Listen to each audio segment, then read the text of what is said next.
오늘도 또 함께 하신 여러분들, 또 우리 주님의 은혜 우리 가운데 가득하기 원합니다. 한번 옆에 계신 분들과 이렇게 한번 같이 인사 나눠볼게요. 먼저 인사하기 전에 먼저 얼굴 표정 어떻게 해요? 활짝 웃으면서 옆에 보시면서 이렇게 인사하겠습니다. 주님 안에서 오늘 당신과 만나 너무나 기쁩니다. 인사할게요. 주님 안에서 오늘 당신과 만나 너무나 기쁩니다. 네, 아멘. 네, 오늘 어버이 주일이죠. 네, 우리 밖에서는 우리 석가탄신일인데 또 우리 교회에서는 오늘 또 어버이 주일로 함께 모이고 있습니다. 오늘 이 어버이 주일 함께 하신 여러분들 모두에게 우리 주님의 풍성한 은혜 함께 하시기를 원합니다. 네, 오늘 여러분과 함께 나눌 말씀 제목은 하나님의 약속, 하나님의 약속이라는 제목으로 또 함께 말씀의 은혜를 나누고자 합니다. 오늘 우리가 살아가고 있는 오늘 이 세상, 이 사회를 설명할 수 있는 단어들이 여러 가지가 많이 있을 텐데 그 중에 빼놓을 수 없는 한 가지가 뭐냐면 바로 초고령화 사회라는 말을 우리가 빼놓을 수 없을 것 같습니다.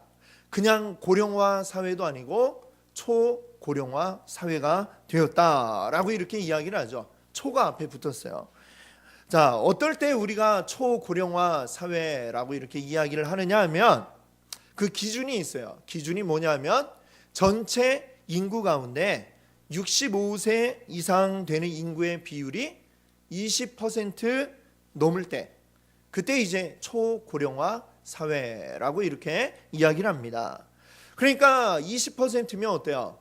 5분의 1이 그러니까 5명 중에 1명이 우리나라 인구의 5명 중에 1명이 65세 이상인 분들이다라고 하는 것이 이미 지금 우리 사회의 모습을 이야기하고 있는 것이죠. 5명 가운데 1명이 65세 이상이다. 그러니까 어때요? 굉장히 많은 편이다. 이렇게 우리가 생각할 수 있겠죠. 그동안 평균 수명이 많이 늘어나게 되었고 또 더불어서 출산율은 줄어들고 하다 보니까 이제 노년들의 그 비중이 굉장히 많이 늘어나게 되었습니다. 오늘날 100세 시대라고 우리가 다 이야기를 하잖아요. 그렇죠? 예.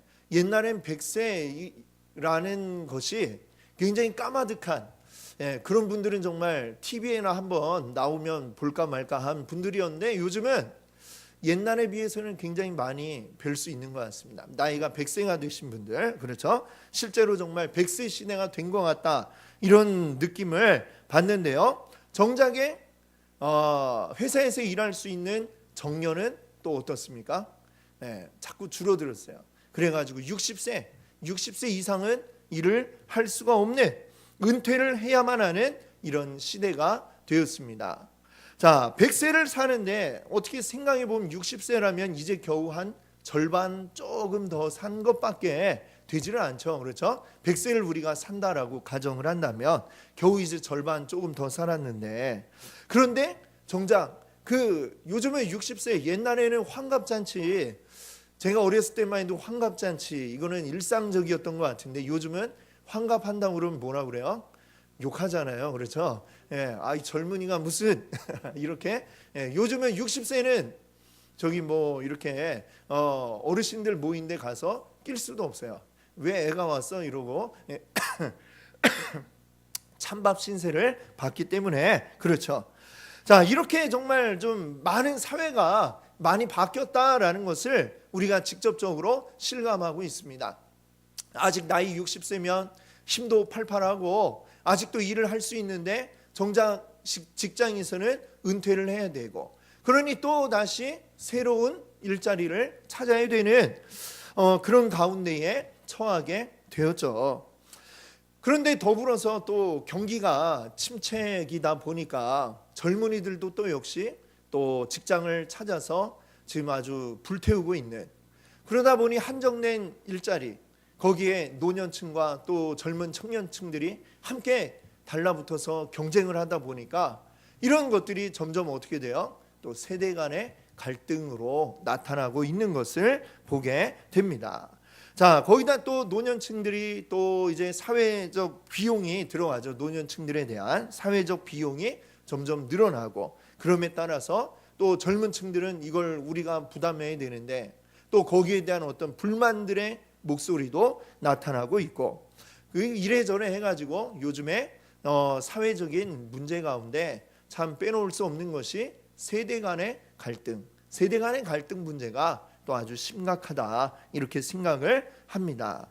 자, 그런데 뭐 이 사회 전체뿐만이 아니라 때로는 이런 인식들이 저변에 아주 많이 깔려 있게 되면서 가정 내에서도 일어나서는 안 될 그런 일들이 벌어지곤 하죠. 일명 우리가 이런 일들을 뭐라고 부르냐면 폐륜 범죄라고 이렇게 이야기를 합니다. 가정 안에서 이제 부모가 자식을 해치는 이런 일도 있고요. 그리고 또 반대로 자식이 부모를 해치는 이런 일들도 너무나도 우리가 자주 언론을 통해서 뉴스를 통해서 듣고는 합니다. 맨날 집에서 빈둥거리는 아들에게 뭐라고 했더니 그 아들이 어머니를 해치고 뭐 이런 일들을 이제는 너무나도 우리가 자주 듣다 보니 참 우리의 마음에 뭐 안타까운 생각마저도 잘 들지 않을 정도로 또 이런 일이 있었구나 이러고 그냥 넘어갈 정도로 참 너무나도 많은 안타까운 일들이 늘어나고 있습니다. 자, 이렇게 우리가 이 갈등이 일상화되고 또 합리적으로 갈등을 해소하는 게 아니라 폭력이 거기에 사용이 되어지는 것을 우리가 볼 때에 참 목숨을 잃는 사건만 우리는 뉴스에서 들어서 알고 있는데 그 외에 때리고 폭행을 하는 일들은 또 얼마나 더 많을까라는 생각을 해봅니다. 그래서 참 이 시대가 참 이 노년층에 대한 어떤 준비가 되지 않은 상태에서 점점 인구는 늘어날 때에 이것이 정말 사회적 문제로 이어지고 있고 또 그것이 잘못된 방향으로는 노인 학대와 같은 문제들로 이어지고 있구나라는 생각을 우리가 해볼 수가 있는 것이죠. 오늘 우리는 에베소서 6장의 말씀을 읽어보았습니다. 바울이 에베소 교회들에게 쓴 편지가 에베소 교회에 쓴 편지가 바로 이 에베소서인데요. 지금 바울이 에베소서 편지를 쓸 무렵 그때의 이 에베소도 아주 극심한 지금 사회적 혼란기를 겪고 있는 가운데 있었습니다. 이 시대는 어떤 시대예요? 로마가 전 세계를 지배하고 있던 그런 시대입니다. 이름하여서 팍스 로마나라고 하여서 로마의 사상이 전 세계로 퍼져나가는 그런 가운데 있었죠. 근데 이 로마의 어떤 가치관이라고 하는 것이 다른 나라들 지배하고 있고 식민지로 지배하고 있는 그 나라들의 전통 윤리관과 충돌을 일으키는 일들이 벌어졌습니다. 로마의 문화는 상대적으로 굉장히 개방적인 그런 문화였고요. 다른 나라들의 문화는 또 거기에 비하면 굉장히 또 이렇게 반대되는 그런 윤리관을 가지고 있었는데 로마의 이름으로 로마의 가치관이 마구 들어오기 시작할 때에 이 로마의 식민지들은 굉장한 가치 혼란으로 인하여 가정이 붕괴되는 일들이 많이 일어나고 있었습니다. 어떻게 보면 오늘날과 크게 다르지 않은 오늘날 우리 한국 사회와 크게 다르지 않은 모습이었다라고도 할 수 있을 것 같습니다. 자, 이때에 지금 이 편지를 받고 있는 에베소는 어떤 곳이냐? 소아시아라고 하는 지역, 지금의 터키 서부 지역이 되겠습니다. 거기에서도 가장 중심되는 도시가 에베소였고 그 소아시아 지역 가운데서 가장 로마적인 도시라고 하면 바로 이 에베소를 꼽을 수가 있었습니다. 그 에베소에 있는 에베소에서 하나님을 믿고 그리스도를 주로 영접한 사람들이 모인 이 에베소 교회에 보내는 편지에 지금 이 사회적인 혼란, 많은 가치관의 붕괴를 겪고 있는 그 곳을 향하여 쓰고 있는 이 편지에서 마지막에 바울은 무엇을 이야기하냐면 이 크리스찬 가정들이 어떠해야 할 것인가라는 점을 이제 다루어서 이야기하고 있습니다. 그 가운데 오늘 6장 1절부터 4절 사이의 말씀은 크리스찬 가정의 부모와 자녀의 관계가 어떠해야 하는가라는 것을 이야기하는데요. 그 가운데도 특별히 구약 가운데 나오는 구약에서 우리가 잘 알고 있는 십계명의 말씀, 그 10계명 가운데 들어있는 5계명이죠. 내 부모를 공경하라라고 하는 그 계명의 말씀을 가지고 와서 이야기하면서 이것을 약속 있는 첫 계명이다라고 이렇게 이야기하고 있습니다. 무슨 말이냐? 자, 이 10계명을 하나님이 모세에게 주실 때에 출애굽기로 가보면요, 하나님이 자 시내산에 올라와라, 너 혼자 올라와, 올 때 2개의 돌판을 가지고 와라 라고 말씀을 하시죠. 돌판 2개를 들고 탁 올라왔어요. 그때 하나님이 이 돌판에 쫙 어떻게 새겼는지 모르지만 글씨를 짜자자작 새겨주시는데 이 2개에 나누어서 이제 쓰셨겠죠. 그러니까 그것이 바로 오늘날의 10계명인데, 한쪽 돌판에는 하나님과 이 하나님의 백성들과의 관계에 대해서 이야기하고 있는, 즉 10계명 가운데 1계명부터 4계명까지가 이제 적혀 있었을 것이고요. 그 다음에 또 하나의 돌판에는 이제 5계명부터 10계명까지인데 이것은 뭐냐면 바로 우리 사람과 사람 사이의 관계에 관한 그러한 율법들이 적혀져 있습니다. 이렇게 2개의 돌판에 이제 2 내용의 그 율법들을 이제 모세에게 주셨죠. 자, 그런데 이 한쪽 돌판 5계명부터 10계명까지 적혀 있는 이 돌판 가운데 제일 첫 번째 것, 그러니까 제 5계명이 무엇이냐? 5계명이 뭐예요? 바로 내 부모를 공경하라라고 하는 계명이 거기에 적혀져 있는 것이죠. 자, 내 부모를 공경하라. 근데 요 말만 딱 있는 게 아니고요, 거기에 덧붙여진 이 이야기가 나오고 있네. 출애굽기 20장 12절을 보면 내 부모를 공경하라. 그 뒤를 한번 읽어볼까요? 그리하면 내 하나님 여호와가 내게 준 땅에서 내 생명이 길리라. 아멘. 우리 사람과 사람 사이의 관계에 대한 율법을 주시면서 그 중에 제일 첫 번째로 주신 계명이 뭐냐? 내 부모를 공경하라라고 하는 계명이고요. 그리고 이 계명, 다른 율법들을 보면 뭐 그 다음에 살인하지 말라 뭐 이런 식으로 간단하게 계명만 적혀져 있지만 내 부모를 공경하라 뒤에는 이렇게 부연 설명을 하면서 하나님의 약속이 나와 있습니다. 어떤 약속이에요? 부모를 잘 공경하면 내 하나님 여호와가 너에게 준 땅에서 너의 생명이 길 것이다 라는 이 하나님의 약속이 들어가 있다는 것이죠.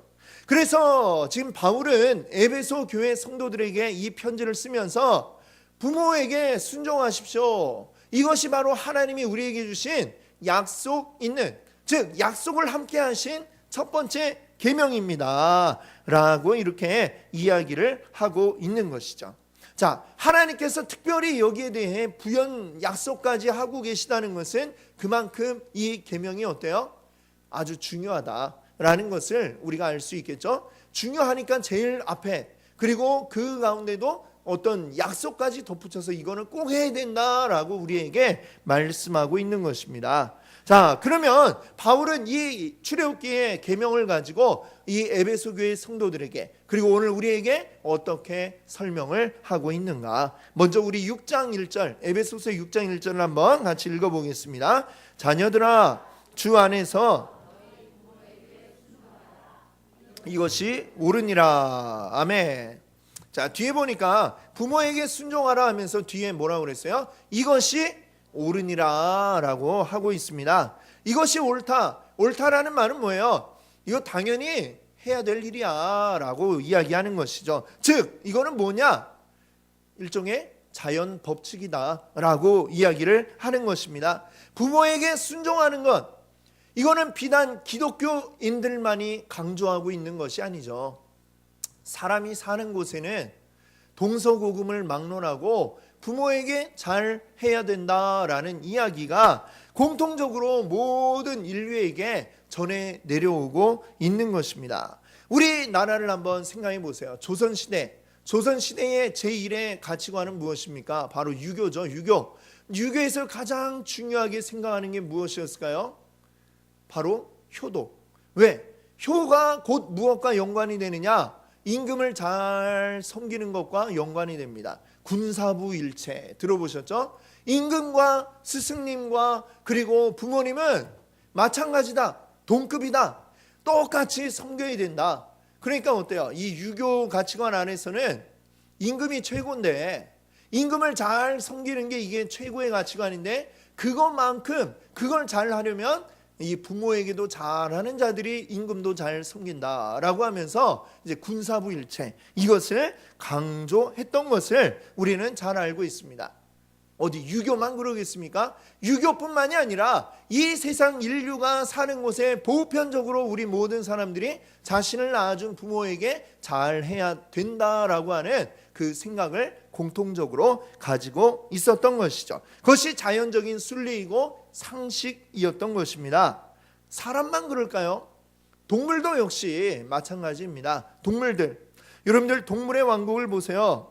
동물의 세계에도 이 갓 태어난 새끼가 살아남기 위해서는 어떻게 해야 될까요? 그 부모를 잘 따르지 않으면 안 되는 것입니다. 어린 새가 이제 갓 알에서 깨어나가지고 막 이렇게 지지배배하면서 지저귀고 있어요. 그때 그 어미새가 어떻게 하나요? 먹이를 물어와서 이 새들의 입에 넣어줍니다. 그 어미새가 물어다 주는 것을 의심하지 않고 받아 먹는 새들이 온전히 그 성장하여서 나중에 또 날아올라서 이제 온전한 한 마리의 새가 될 수 있는 것이죠. 새나 또는 모든 짐승들이 다 마찬가지인 것입니다.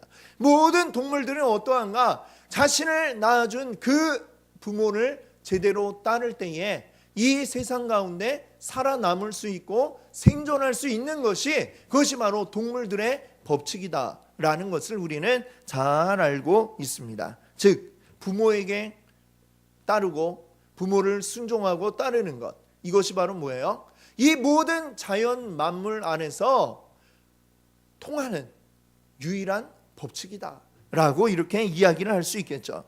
우리가 굳이 하나님 말씀 그걸 들먹거리지 않더라도 우리가 부모를 따라야 할 것은 우리의 자연 법칙 가운데서도 당연한 일이다. 그러니 바울은 뭐라고 얘기해요? 그러니까 이게 옳은 일이야. 그러니까 부모에게 순종하세요 라고 이렇게 1절에 이야기합니다. 자, 여기에 더해서 우리가 하나님 믿지 않는 자들이었어도 당연히 부모님을 잘 따라고 순종해야 되지만 여기에 더해서 우리가 특별히 더 부모님을 공경해야 할 이유가 있다라고 바울은 이야기하는데요. 그 이유가 무엇이냐? 2절과 3절을 볼까요? 같이 한번 읽어보겠습니다. 내 아버지와 어머니를 공경하라. 이것은 이로써 내가 잘 되고 땅에서 장수하리라. 아멘. 우리 앞에서 말씀드린 것처럼 우리의 부모를 공경하는 것은 하나님이 우리에게 약속하신 첫 계명이라고 합니다. 이 세상을 살아가는 한 사람으로서도 우리는 당연히 부모에게 순종을 해야 하지만 더불어 거기에 순종하지 않으면 안 되는 아주 특별한 이유, 그 이유는 무엇이냐? 하나님이 우리에게 명령하셨기 때문이다 라고 하는 것입니다. 그래서 우리는 더 각별히 우리의 부모의 말씀을 듣고 공경을 해야만 한다는 것이죠. 자, 부모를 공경할 때 우리에게 이루어질 하나님의 약속, 그 약속이 무엇입니까? 오늘 3절 말씀이 이야기하죠. 이로써, 즉 부모를 공경함으로써 어떻게 된대요? 네가 잘 되고 땅에서 장수하리라 라고 하는 것입니다. 나의 하는 일들이 잘 되고 그리고 이 땅 가운데서 내가 장수할 것이다. 사실 이 말씀은 하나님의 약속이지만 어떻게 생각해 보면 이것은 앞에서 우리 첫 번째 이야기 나누었던 자연의 법칙, 그 자연 법칙의 확장판이다. 이렇게 우리가 이야기할 수 있겠습니다. 무슨 말이냐? 하나님이 우리를 잘 되게 하시고 우리가 오래 살도록 그렇게 해 주시기도 하지만 이것은 어찌 보면 우리가 부모를 공경할 때 따라오는 자연스러운 결과라고도 우리가 이야기할 수 있을 것입니다. 하나님이 만드신 이 세상에 자연 법칙에만 충실하여도 우리는 하나님의 그 복을 우리가 충분히 누릴 수 있다라고 하는 것이죠. 자, 한번 생각해 보십시오. 부모의 말을 귓등으로도 듣지 않는 그런 자가 그 하는 일들이 잘 될 수 있을 것인가?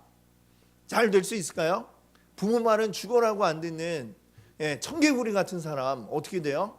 마지막에 부모님 돌아가실 때까지도 이 청개구리 어떻게 돼요?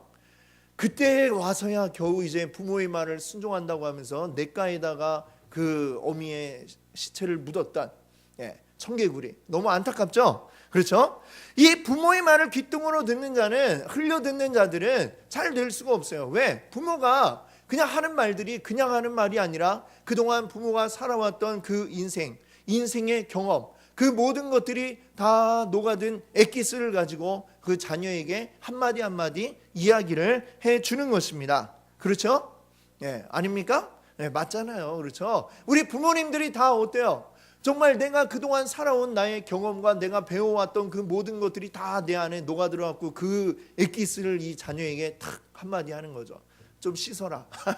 이렇게 이야기를 합니다. 근데 그 말이 이 자녀에게는 어떻게 들려요? 귀찮은데 자꾸 이렇게 나한테 잔소리를 하실까? 이렇게 들려질 수 있는 게 부모의 말이기는 합니다. 그러나 어쨌거나 그 내용을 하나하나 곱씹어 보면 내가 잘 되라고 하는 말이지 내 인생을 망치라고 우리 부모가 그런 이야기를 하지는 않는다는 것이죠. 부모의 그 사랑이 나의 그 부모의 잔소리 속에 녹아 들어가 있다라고 하는 것입니다. 그것을 온전히 깨달은 자들은 그 부모의 마음을 알고 부모의 사랑을 알고 잘 되는 길로 갈 수밖에 없는 것이죠. 근데 그것을 무시하고 내 마음대로 내 뜻대로 살아가려고 하는 자들은 결국에는 바른 길이 아니라 그릇된 길로 갈 수밖에 없는 것입니다. 자, 또 한 가지, 우리 자녀가 부모를 잘 공경하고 따르는 이러한 가정은 어때요? 날마다 싸움이 있는 가정일까요? 아니면 화목한 가정일까요? 딱 이렇다라고 100%라고 말할 수는 없지만 그래도 화목한 가정일 가능성이 더 높겠죠. 그렇죠? 자, 부모를 공경하지 않고 그 말을 따르지 않으면 당연히 부모 자식 간의 관계가 틀어질 수밖에 없고 싸움이 날 수밖에 없을 것이고 큰 소리가 날마다 나게 될 것입니다. 늘 집에 들어가는 게 그런 가정에서는 어때요? 늘 마음에 스트레스가 될 수밖에 없을 것이죠. 집안에 있으면 막 스트레스가 쌓여. 그러니까 막 나가서 자기 하고 싶은 대로 막 그 방탕한 일을 하다가 건강을 해치게 되거나 아니면 집에 들어가서 스트레스를 받느라고 어떻게 될까요? 스트레스가 뭐예요? 우리 만병의 근원이다. 이런 말을 하죠. 자, 부모 공경이 제대로 되지 않는 가정에서 이 자녀들은 스트레스를 받고 스트레스가 쌓이고 쌓여서 결국은 그 건강을 해치게 되리라. 이것은 뭐 당연한 인과관계에 의한 결과일 것입니다. 그렇기 때문에 이 부모 공경이 제대로 되지 않는 가정의 자녀들은 어때요? 장수할래야 할 수가 없는 것이죠. 그러니 하나님이 말씀하신 대로 부모를 공경하라, 이 말씀대로 잘하면 우리의 하는 일들이 잘 될 것이고 우리가 오래 살게 될 것이다 라고 하는 것은 적어도 일반적인 환경에서는 아주 지당하고 타당한 말이다. 하나님께서 그렇게 우리가 잘 되도록 원래 이 세상의 모든 것들을 그렇게 쫙 이렇게 만들어 놓으셨다는 것을 우리가 알 수 있습니다. 자, 근데 여기에 더해서 우리가 생각할 것이 있습니다. 이것은 우리가 하나님 믿지 않더라도 부모를 잘 공경하면 자연적으로 우리에게 주어질 수 있는 것이라고 한다면 거기에 더해서 자, 하나님이 우리에게 부모를 공경하도록 하신 것은 더 큰 이유가 한 가지 숨어 있기 때문이죠. 그 이유는 무엇일까요? 우리 눈에 보이는 부모에게 우리가 순종하는 것을 통하여 우리 눈에 보이지 않는 하나님께 순종할 수 있다라고 하는 것입니다. 내 눈에 보이는 부모님께 순종하지 않는 자가 어떻게 보이지 않는 하나님을 순종할 수가 있겠습니까? 하나님을 공경한다 하면서 부모님을 공경하지 않는 자는 거짓말쟁이라고 하는 것입니다. 하나님은 이 세상 가운데 아담과 하와를 만드시고 그들이 자녀를 낳도록 하실 때의 계획이 무엇이냐? 자녀들이 그 부모를 공경하는 법을 가정에서 배우고 그것을 통해서 우리가 하나님을 공경하는 방법을 배우도록 이렇게 애초에 하나님이 만들어 놓으신 것이죠. 그래서 우리에게 가정이라는 것을 만드셨고 허락하신 줄로 믿습니다. 그렇기 때문에 우리들은 우리의 부모님을 더욱더 공경하지 않으면 안 되는 것입니다. 자, 물론 이처럼 하나님 공경을 배울 수 있는 우리 부모님 공경하는 것이 되기 위해서는 그만큼 우리 부모님들도 공경받을 만한 그러한 모습을 보여주어야만 할 것입니다. 우리 4절 말씀을 보세요. 4절 말씀 한번 같이 읽어볼까요? 또 아비들아 너희 자녀를 양육하라. 자녀에게 공경받을 부모는 어떠해야 하느냐? 이 4절이 이야기하는 것처럼 자녀를 노엽게 하지 말라라는 것이죠. 노엽게 한다는 것은 무엇일까요? 부모의 욕심대로 자녀를 이끌어가면 자녀의 마음에 분노가 치밀어 오를 수밖에 없을 것입니다. 내 마음대로 내 뜻대로 내가 낳은 자녀니까 내 거야 라는 생각을 가지고 내 마음대로 드라이브 해가려고 한다면 자녀는 반발심이 생기고 거기에서 트러블이 생길 수밖에 없는 것이죠. 그러니 하나님은 우리에게 어떻게 하라고 그랬어요? 우리 지난 주간의 말씀 생각나시나요? 하나님은 우리 부모님들을 무엇으로 세우셨느냐? 청지기라고 세우셨다 말씀을 드렸습니다. 지난주에. 청지기가 뭐예요? 내 것이 아닌데 내가 잠시 맡아서 관리하고 다스리는 게 바로 청지기들의 하는 일이죠. 우리 부모님들은 이 내가 낳은 자녀지만 이 자녀들이 내 것이라고 생각을 해서는 안 됩니다.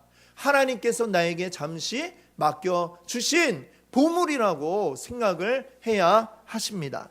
그렇게 해서 어떻게 할까요? 이 하나님이 맡겨준 이 보배를 내가 잘 양육해야 할 책임이 나에게 있는 것이죠. 내 거라고 생각하고 내 마음대로 하지 말고 이 자녀들 주님 안에서 잘 자랄 수 있도록 오늘 이 4절 말씀이 이야기한 것처럼 주님의 교훈과 훈계로 잘 자라날 수 있게 양육하는 일들을 하시는 게 바로 우리 부모님들이 해야 할 일이고, 그렇게 하시는 부모님들이 자녀들의 공경을 받을 만한 부모님이시다라고 성경은 이야기하고 있는 것입니다. 여러분, 이제 실제로 있었던 어떤 감동적인 이야기들을 모아서 책으로 만든 연탄길이라고 하는 책이 있습니다. 이 책에 보니 먼 불빛이라고 하는 제목으로 실려진 하나의 이야기가 있는데 여러분께 잠깐 소개해 드리겠습니다. 이 이야기를 보니까요,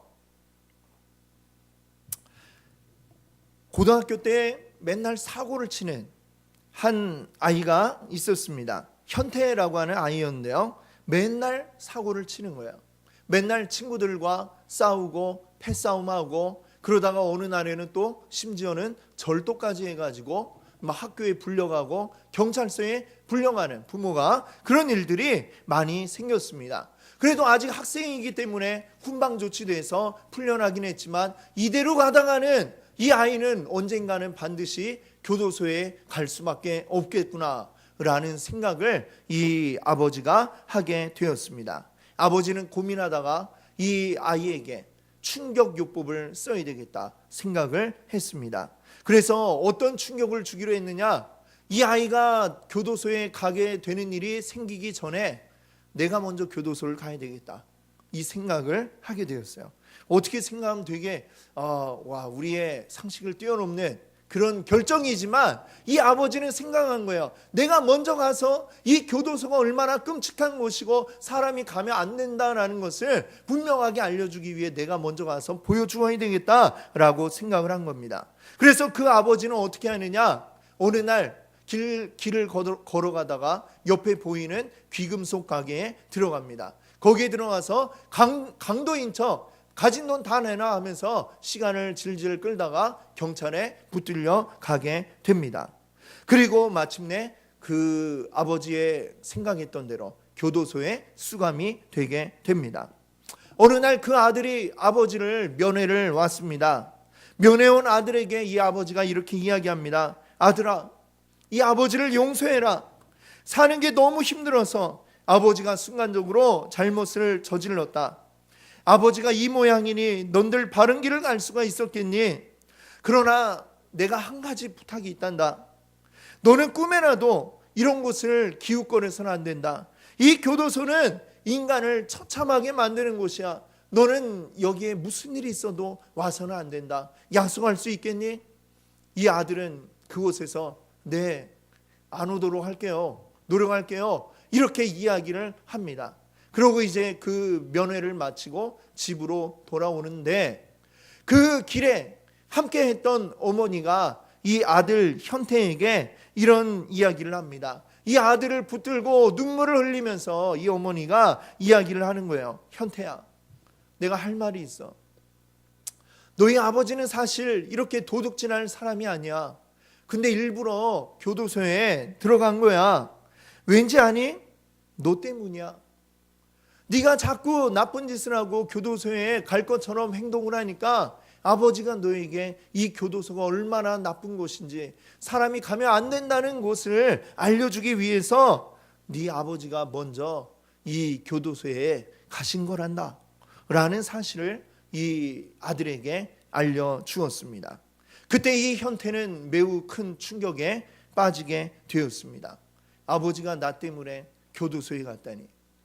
그 날부터 이 현태는 바뀌기 시작했습니다. 그때부터는 더 이상 친구들과 싸움을 하지도 않았고, 그리고 남의 물건에 손을 대지도 않았습니다.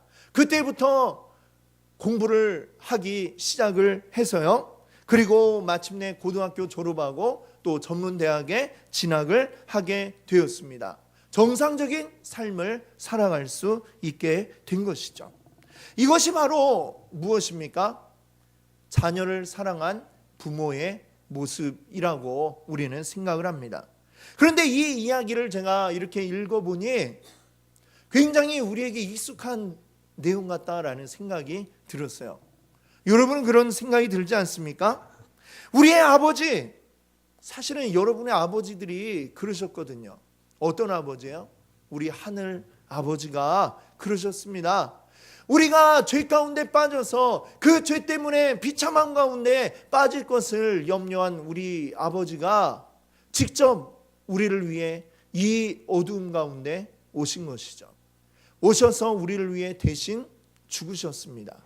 그리고 우리를 어둠에서 빛으로 옮겨 주신 것을 여러분들 잘 알고 계실 줄 믿습니다. 우리의 하늘 아버지가 우리에게 베풀어 주신 이 놀라운 일들을 기억하시기 바랍니다.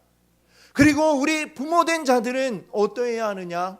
우리 하늘 아버지가 베풀어 주신 그 사랑을 가지고 이 사랑을 우리의 자녀들에게 쏟아 부어 주시는 분들이 바로 우리 부모님이 되어야 할 줄 믿습니다. 우리 믿음의 부모님들은 마땅히 그래야 할 줄 믿습니다.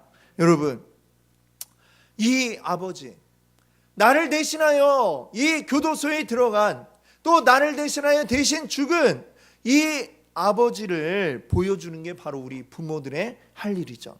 그래서 종교개혁자 마틴 루터는 이와 같이 이야기를 했습니다. 부모는 이 세상에서 하나님의 대리자들이다. 하나님의 대리자로서 그 하나님의 모습을 이 자녀들에게 보여주는 게 우리 부모의 모습입니다.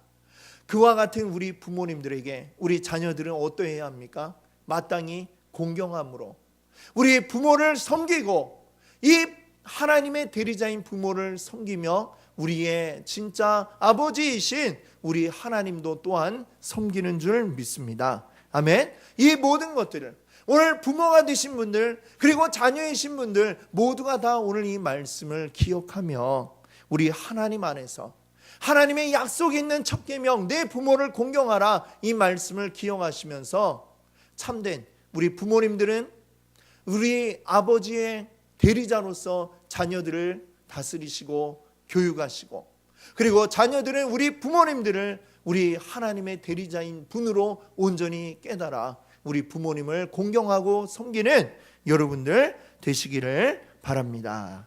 아멘.